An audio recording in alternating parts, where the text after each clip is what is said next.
నమస్తే welcome to of the record నేను సింధు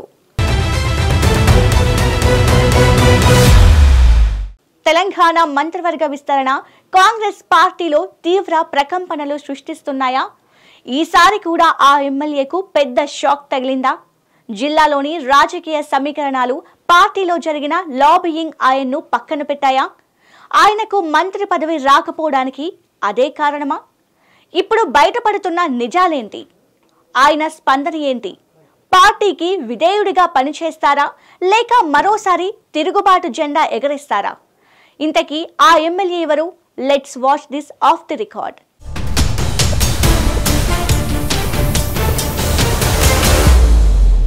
ఆదివారం జరిగిన మంత్రివర్గ విస్తరణలో గవర్నర్ జిష్ణుదేవ్ వర్మ సమక్షంలో ముగ్గురు కొత్త మంత్రులు ప్రమాణ స్వీకారం చేశారు. వాకిటి శ్రీహరి, అద్దూరి లక్ష్మణ్, వివేక్ వెంకటస్వామిలు కేబినెట్లో చోటు దక్కించుకున్నారు. అయితే ఈ జాబితాలో మునుగోడు ఎమ్మెల్యే కోమటిరెడ్డి రాజగోపాల్ రెడ్డి పేరు లేకపోవడం రాజకీయ వర్గాల్లో పెద్ద కలకలం రేపింది. మాజీ ఎంపీగా, ఎమ్మెల్సీగా, సీనియర్ ఎమ్మెల్యేగా విస్తృత అనుభవం ఉన్న రాజగోపాల్ కు మంత్రి పదవి రాకపోవడం ఆయనకు తీవ్ర నిరాశను మిగిల్చింది. పార్టీలోని ఆయన వర్గం తీవ్ర అసంతృప్తితో ఉంది.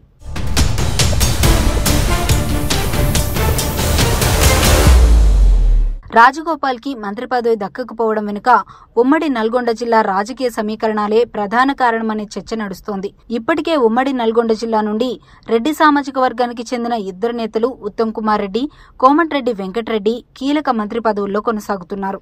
ఈ నేపథ్యంలో మూడో రెడ్డిని మంత్రిగా చేస్తే పార్టీపై తప్పుడు సంకేతాలు వెళతాయని, ఒకే సామాజిక వర్గానికి అధిక ప్రాధాన్యత ఇచ్చినట్టు అవుతుందని అధిష్టానం భావించినట్లు విశ్వసనీయ వర్గాల సమాచారం.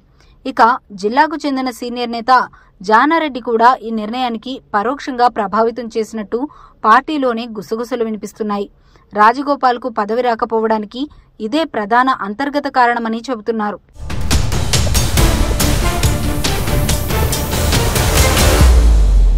రాజగోపాల్ రెడ్డి రాజకీయ ప్రయాణంలో ఈసారి మంత్రి పదవి హామీ ఒక కీలక మలుపు.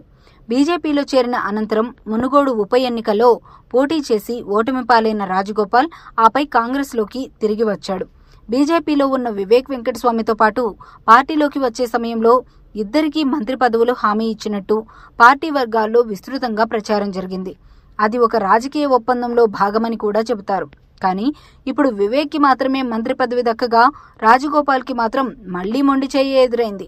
ఈ హామీ అమలు కాకపోవడం రాజగోపాల్ రెడ్డి అసంతృప్తికి ప్రధాన కారణమని పార్టీ వర్గాల్లో తీవ్ర చర్చ జరుగుతోంది.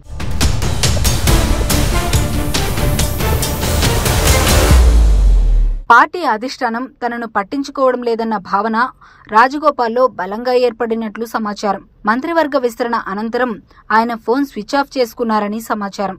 ఈ పరిణామంతో అప్రమత్తమైన ఏఐసీసీ పరిశీలకురాలు మీనాక్షి నటరాజన్ అసంతృప్త నేతలను బుజ్జగించే పనిలో ఉన్నారని చెబుతున్నారు. రాజగోపాల్ ను ఆమె కలిసే అవకాశాలు ఉన్నట్లు సమాచారం. రాజగోపాల్ కు చీఫ్ విప్ లేదా వర్కింగ్ ప్రెసిడెంట్ పదవిని ఇవ్వాలన్న యోచనలో అధిష్టానం ఉన్నట్లు తెలుస్తోంది. అయితే మంత్రి పదవిని ఆశించిన రాజగోపాల్ ఆశలకి ఇది సరిపోతుందా అనేది మాత్రం ఇంకా సందిగ్ధంగానే ఉంది. రాజీనామా అస్త్రంపై ఆయన ప్రకటన పార్టీకి తీవ్ర ఒత్తిడిని పెంచుతోంది.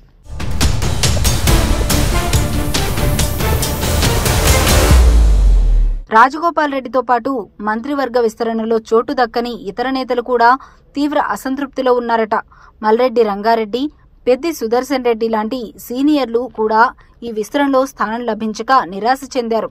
రంగారెడ్డి హైదరాబాద్, నిజామాబాద్ జిల్లాకు ఇప్పటికీ మంత్రులు లేకపోవడం పార్టీలోని అసంతృప్త వర్గాలకి మరింత బలం ఇచ్చే అవకాశం ఉంది. దీంతో ఈ ప్రాంతాలకు ప్రాతినిధ్యం వహించే నేతలు అధిష్టానంపై ఒత్తిడి పెంచుతున్నారట. మంత్రివర్గంలో చోటు దక్కకపోవడమే కాదు, పార్టీలోని బలమైన నేతల లాబియింగ్ వ్యూహాలతో రాజగోపాల్ రాజకీయం పక్కదారి పట్టినట్టుగా టాక్ వినిపిస్తోంది. వాస్తవానికి ఆయనకి హోంమంత్రి పదవి హామీ ఇచ్చినట్టుగా విస్తృతంగా ప్రచారం జరిగినా ఇప్పుడు అది అమలు కాకపోవడంపై ఆయన వర్గీయులు అనేక ప్రశ్నలు లేవనెత్తుతున్నారు. ఇకపై ఆయన స్పందన ఏంటి?